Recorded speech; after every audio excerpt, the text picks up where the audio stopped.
Como cada fin de semana, hacemos uso de este medio para hacerles nuestra habitual entrega de información y hacer algunos comentarios sobre temas que consideramos de interés o que tienen relevancia y sobre todo que están concatenados con una serie de información y noticias y avances que vamos compartiendo con ustedes. Como hace pocos días habíamos compartido el encuentro que tuvimos con nuestro mentor y asesor en el área de neurología y enfermedades neurodegenerativas, como es el doctor Carlos Henninger. El día de hoy vamos continuando con el tema de biomarcadores y enfermedades neurodegenerativas. Quisiera hacer una breve mención y vamos yendo con un biomarcador por vez cuando su importancia relativa lo amerita. Y en este caso vamos a hablar de un biomarcador que tiene un impacto muy particular en nuestra área de trabajo a lo largo de muchos años y que siempre nos ha servido, aunque incluso sin saberlo, hace muchos años atrás, como una guía para poder entender y para poder establecer la cronología de los fenómenos y los eventos fisiopatológicos que intervienen en la neuroquímica del cerebro, tanto humano como animal, y en varias enfermedades. Sucede que el día de hoy las investigaciones están orientadas hacia lo que es las enfermedades neurodegenerativas en humanos, la enfermedad de Alzheimer, como es siendo la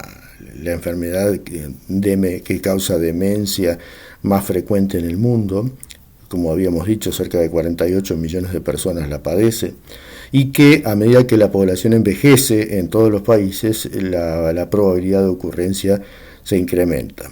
Por lo tanto, es el leitmotiv de todos los neurólogos o de todos los investigadores que trabajan en el área de neurociencias. Y nosotros, por estar vinculados al área de neurociencias, también nos sentimos involucrados y también nos sentimos tocados por la particularidad de estos biomarcadores, que suelen ser, como habíamos dicho, proteínas de alto valor biológico, en el sentido de que nos pueden indicar, bajo su presencia en líquidos biológicos, en líquidos periféricos y en este caso en la sangre, y ahí está su importancia, que mediante su detección en estos líquidos periféricos podemos identificar la presencia o la ocurrencia actual de un determinado fenómeno a nivel del sistema nervioso central. Por otra parte, la presencia de estos biomarcadores también nos sugiere una cronología de eventos que se van dando a lo largo de los distintos estratos histológicos o de las distintas células que se van afectando y van causando los síndromes clínicos que después vamos viendo como una sintomatología específica. En este caso, en el día de hoy, vamos a hablar de la proteína fibrilar ácida glial, que es una proteína que cumple funciones morfofuncionales, conformando parte del citoesqueleto de los astrocitos protoplasmáticos que se ubican en la sustancia gris del cerebro. Los astrocitos protoplasmáticos son mal llamadas células accesorias o células auxiliares que intervienen en los procesos de operación funcional de las neuronas y particularmente de las motoneuronas o las neuronas asociativas, interviniendo en los procesos de la sinapsis y de la transmisión de información entre células y entre distintos compartimientos del sistema nervioso central. De ahí que tiene una fundamental importancia en la consolidación de fenómenos cognitivos, de fenómenos motores, de coordinación de movimientos y una cantidad de fenómenos más que no vamos a entrar ahora por una cuestión de tiempo.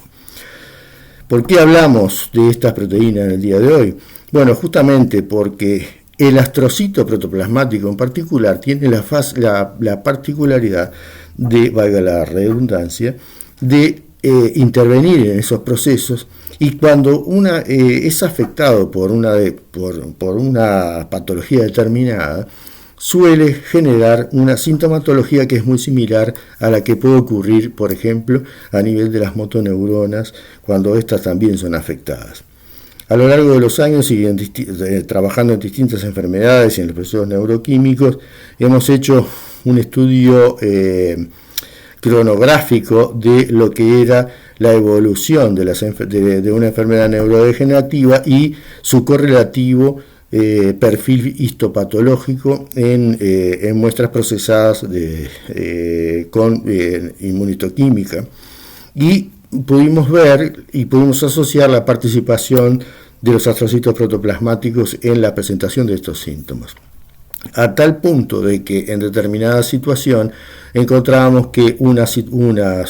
determinado síndrome con una determinada sintomatología, mientras estaba afectado el astrocito protoplasmático, podía llegar a ser reversible mediante un tratamiento específico y puesto en el tiempo y forma adecuados,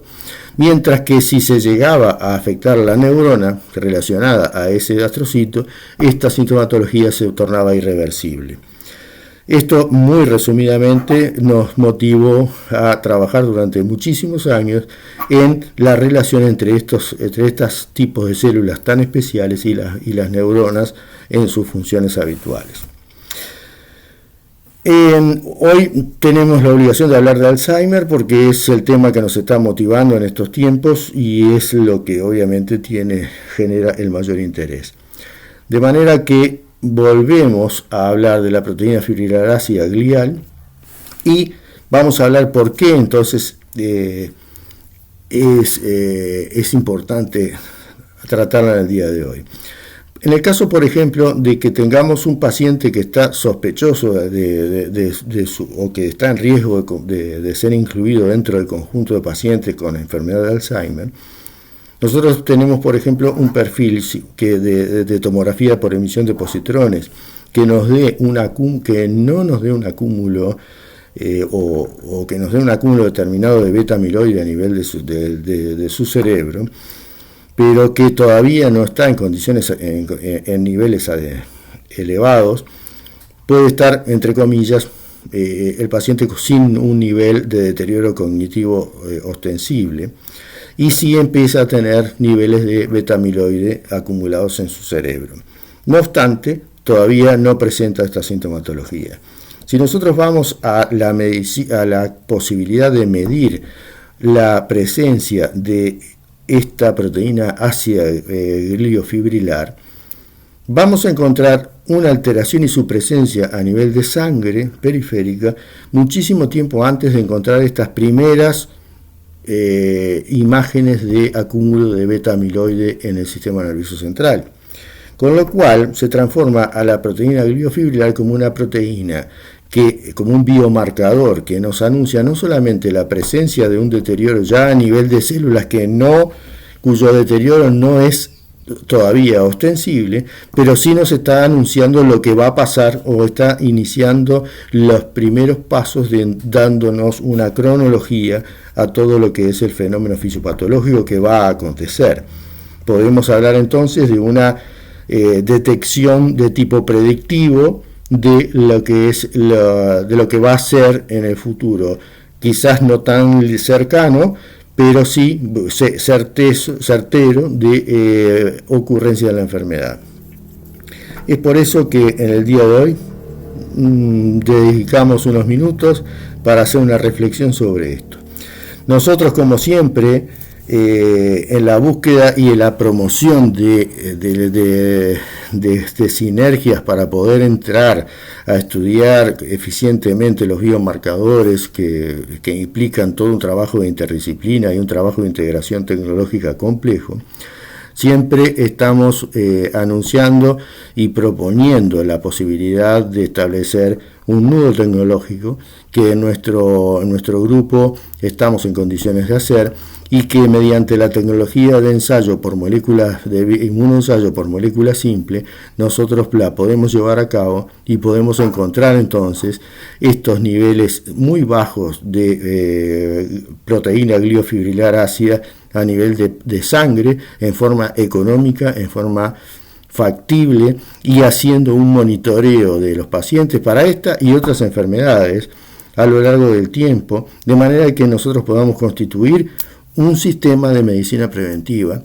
de diagnóstico predictivo, pero además podamos generar información que después podamos integrar con las otras plataformas tecnológicas, como podría ser la tomografía por emisión de positrones para el caso de imagenología, o resonancia nuclear magnética utilizando una guía desde el punto de vista de los biomarcadores. Por el otro lado, también podemos combinar con las tecnologías de estudios genómicos y con la espectrometría de masas para poder hacer las confirmaciones y estudios más duros para ese tema. Simplemente hoy hacemos el enunciado de esto, y el protagonista de este fin de semana para conversar y para despertar de repente alguna idea o inquietud es el astrocito protoplasmático en la sustancia gris. Estamos, como siempre, atentos a todos sus comentarios y esperando que se junten con la gente interesada, se junten con nosotros, nos planteen sus ideas y hagamos en conjunto lo que dimos en llamar un hub tecnológico para poder atender estos problemas a nivel de toda la región y en nuestro sitio propiamente dicho también. Será entonces hasta la próxima entrega y muchas gracias.